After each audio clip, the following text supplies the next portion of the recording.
Салам алейкум, урматтуу биздин мекендештер, кыргыз калкым, оразыңыздар дагы жыл кабыл болсун.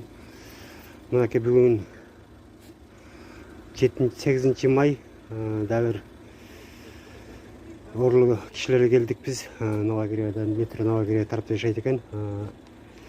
Бул жигитибиздин өзү дагы аялы дагы 4 айлык баласынан дагы коронавирус табылып, үйүндө 14-15 киши жашайт экен.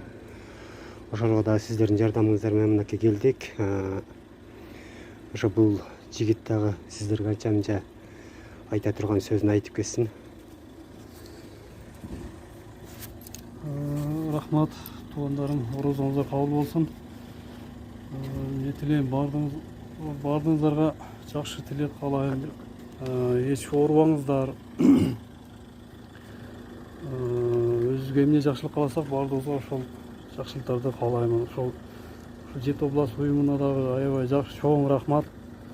Ушундай кыйынчылык акыбалда бардыгына жардам берип, ушундай көмөк көрсөткөндөрүнө ошол назарга рахмат сиздерге бардыгыңыздарга.